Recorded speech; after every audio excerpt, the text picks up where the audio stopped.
Hello there, everybody. I am here to bring you my ranking of the Girls Survive series. I've seen lots of these different kinds of videos all over YouTube, and I'll bet you have too, so I'm here to give it a shot. Now, I don't know how many of you have heard of this series, and heck, I only heard about it last year. Basically, the series follows girls of varying ages, and it puts them in historical setting. It follows young girls in different historical disasters or events, and kind of shows it through their point of view. It's obviously a follow-up to the ever-popular I Survive series by Lauren Tarshis, or however it's pronounced. Tarshis? I don't know how it's pronounced. And it's kind of understandable because that features mostly boys as the protagonists, and she wanted to get her young sons into reading, so naturally someone would want to come along and create ones for girls. But anyways, I tried my best to find all of them. I couldn't find much information about them, I guess because the series is still relatively new. I think they first came out in 2019.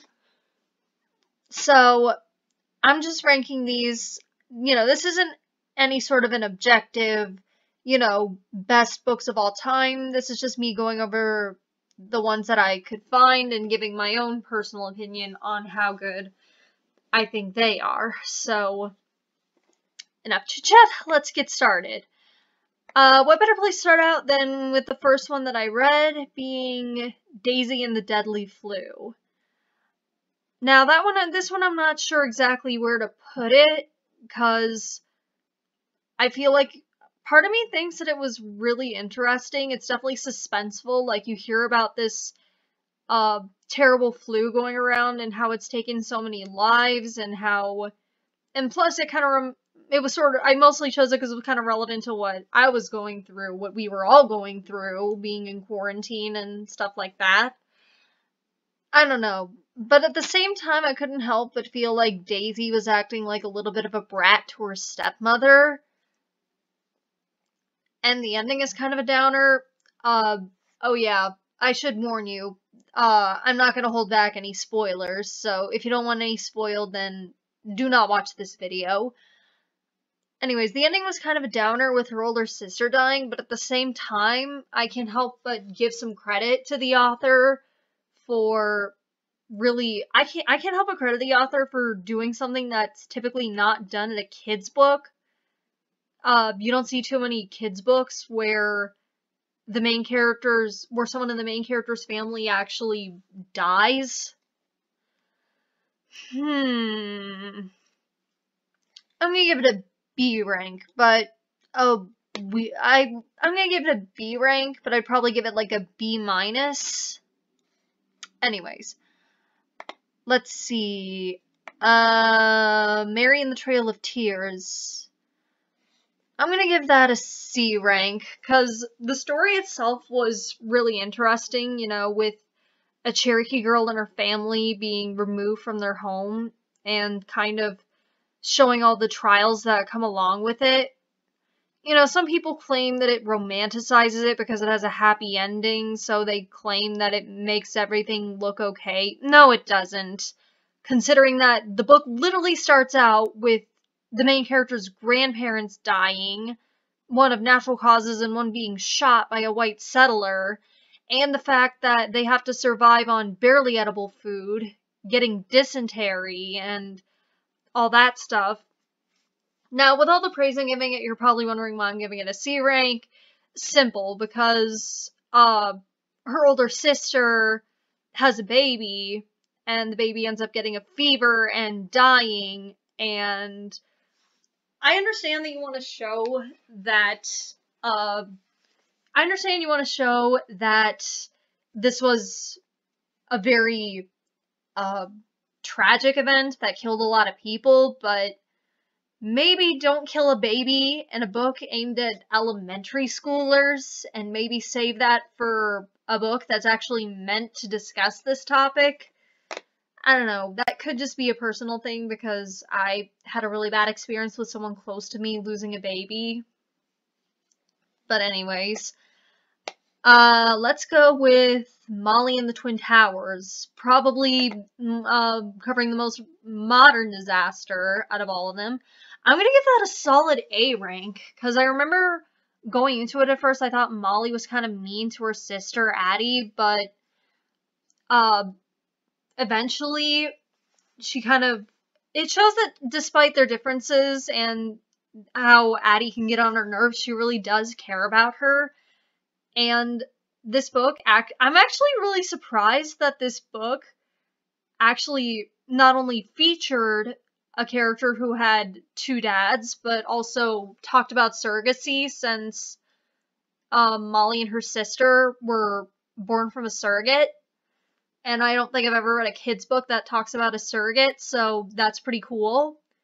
And plus the fact that it wastes little to no time getting into the excitement, like it happens in like the third chapter, and from then on it's Molly and her sister on the run trying to get home, fighting the smoke.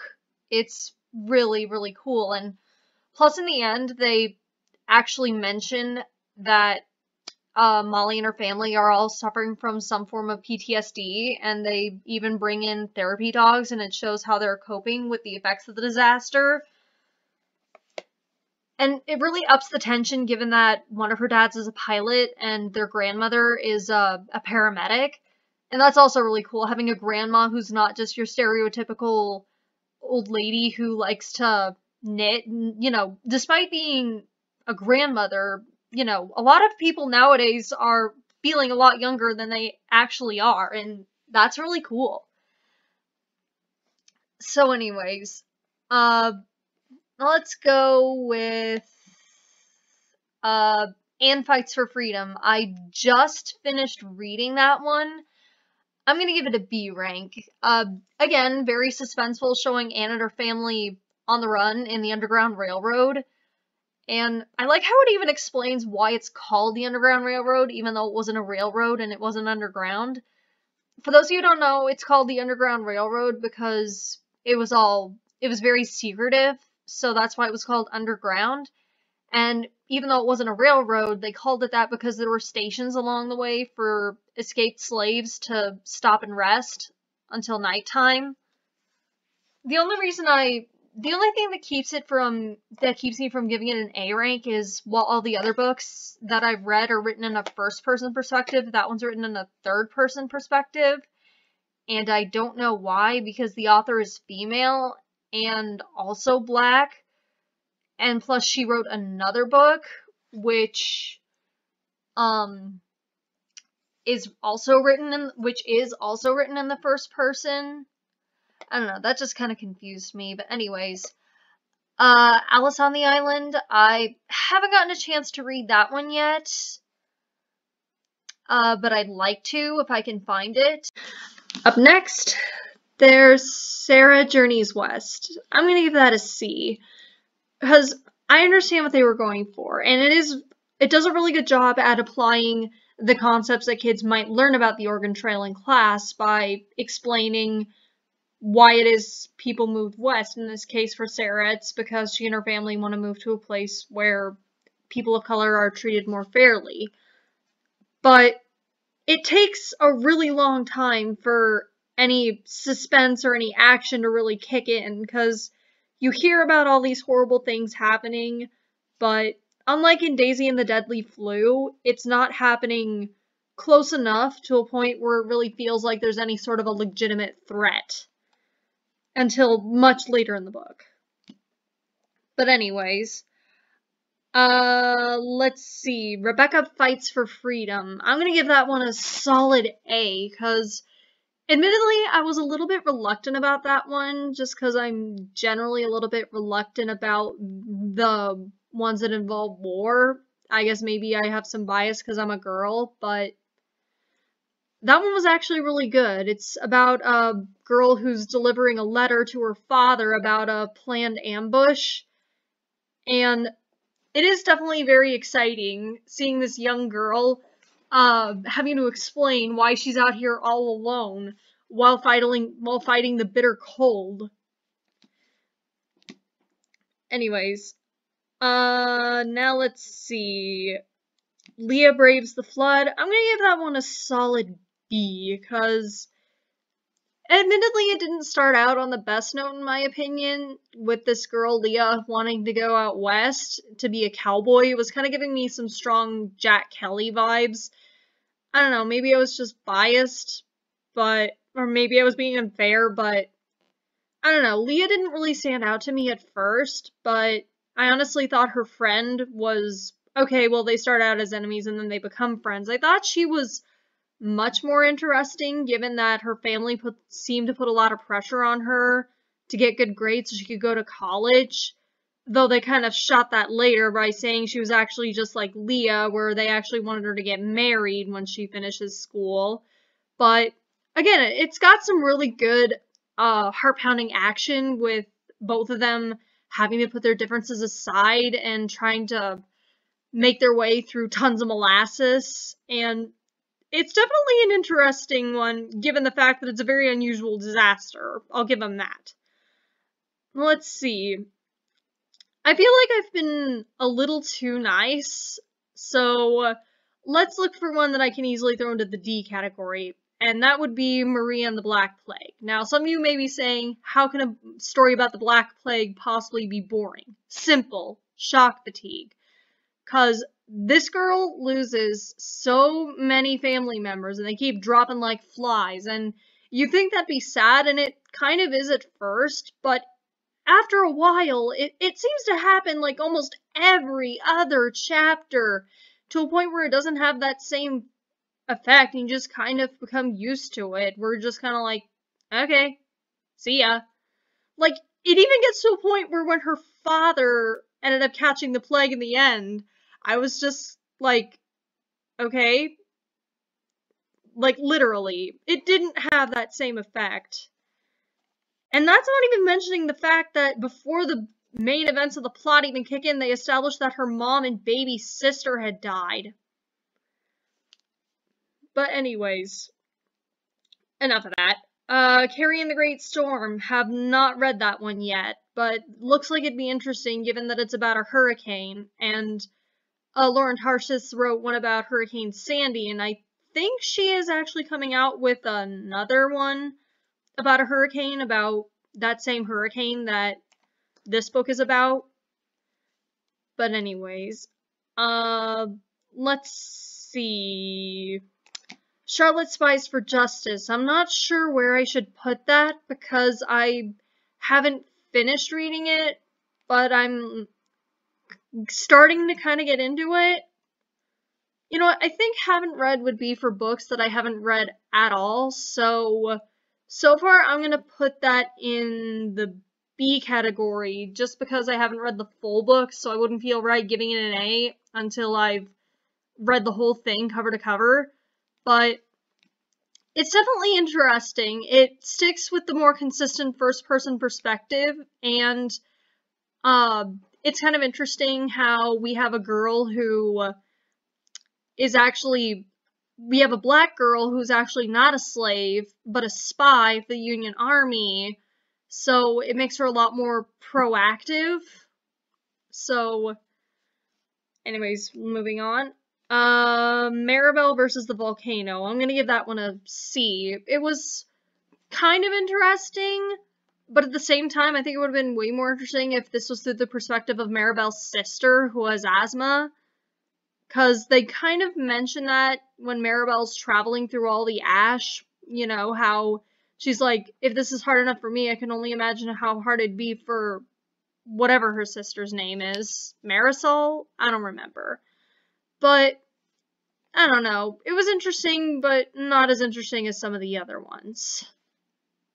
Next up, let's go with Emmy in the City. I'm gonna give that one a solid A ranking, because that one's really, really, really interesting how they sort of parallel between Emmy and the twins. I don't remember their names. I just remember that they're Irish, and that is actually important because this was during a time when the Irish were a very marginalized group as well as the Germans.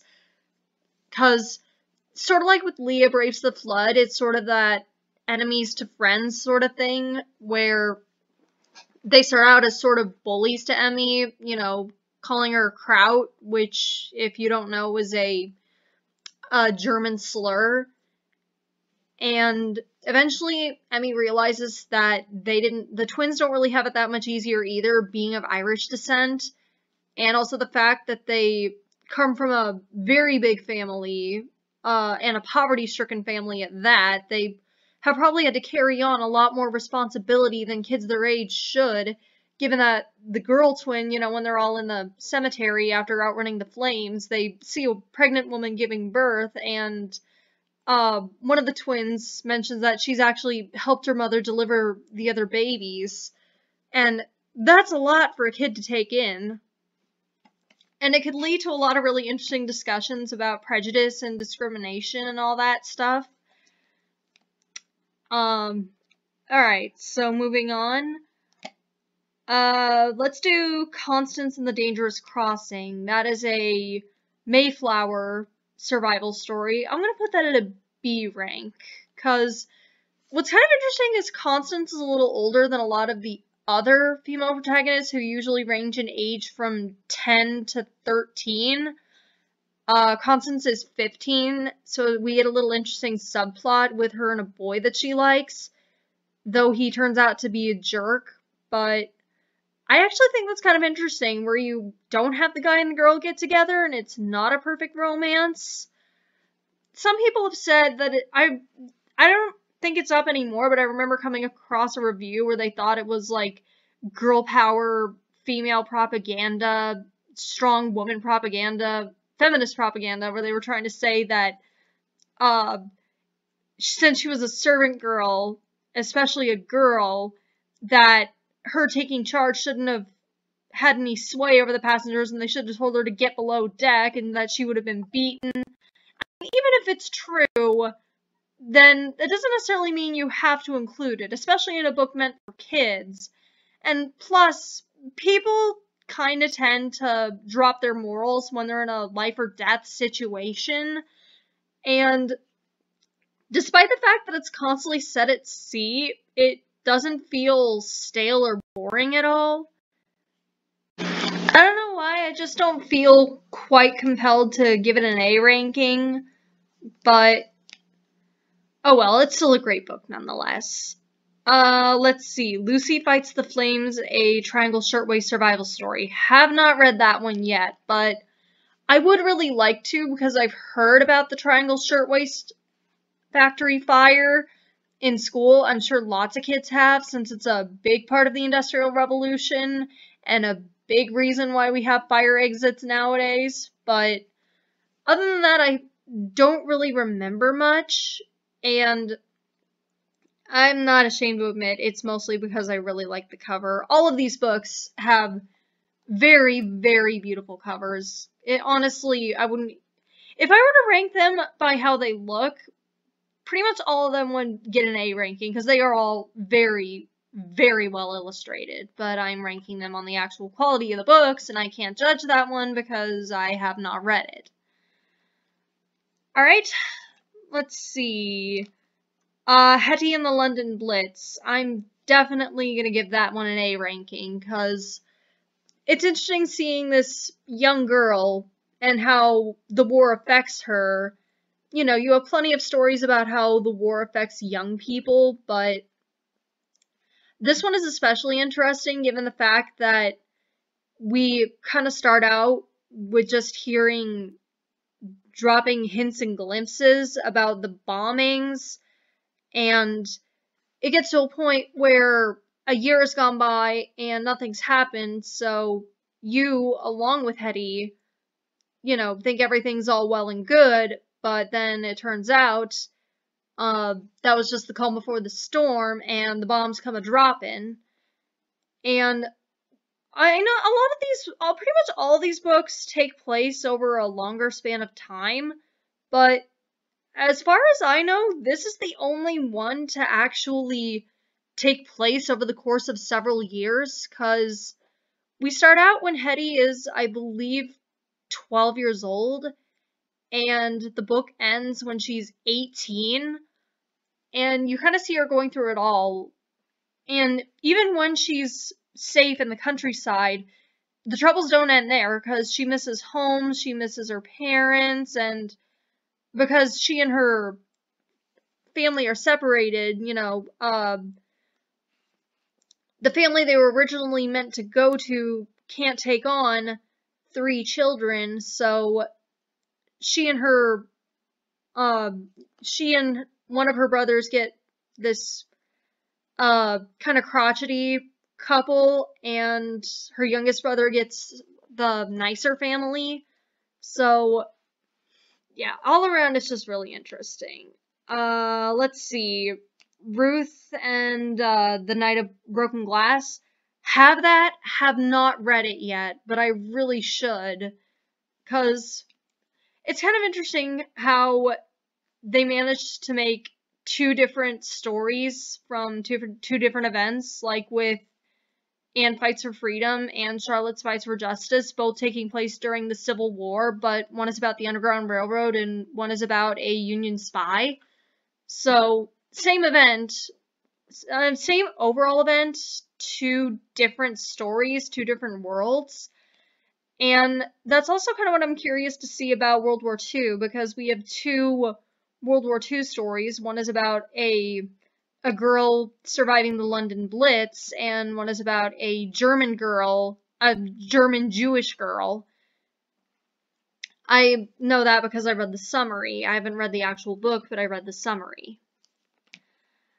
Next up, we have Terra and the Towering Wave. I'm going to give that one a solid A, because, again, it wastes no time getting straight to the point. I think the disaster hits in, like, the 2nd or the 3rd chapter, but it still manages to keep you interested, because the rest of the book is Terra at a Red Cross shelter, or a hospital. It's a hospital, I don't know, as they're trying to find her mother, and she meets this young man who's also looking for his family, and ultimately Terra and her mother are reunited, but no word on what happens to the man. And some of you may not like it, but I kind of do, because it kind of lets the audience think for themselves. Not the audience, the readers decide for themselves.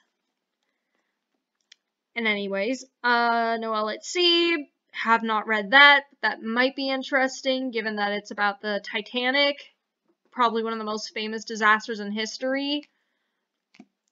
And finally, I saved what I believe is the best for last, Lily and the Great Quake, a San Francisco earthquake survival story. Definite A ranking, because it's really interesting to see how this character matures throughout the course of the story. Like, she starts out very shy, but by the end she's a little bit more outspoken and a lot braver, since it's between her and her brother's survival. And there's a lot of interesting parallels between Dorothy's journey in Oz and what Lily is going through, since she gets the book for her birthday at the beginning of the story. And of course, they do address the topic of racism, but not in a way that would be traumatizing or deeply upsetting. A few upsetting comments here and there, but they understand that it's something that needs to be addressed, but not dwelled on, and then they get back to the good stuff. And what's really interesting is this one is actually semi-based on a true story about 2 children who survived with a Chinese woman with bound feet. So yeah, that is my thought of the Girls Survive books. I encourage all of you to give it a try for yourselves. And if you want, I can make a follow-up once I have read at least 2 or 3 of these other books. So, and also let me know if you think I should do more rankings in the future, because this was actually really fun. So, I'll catch you in the future.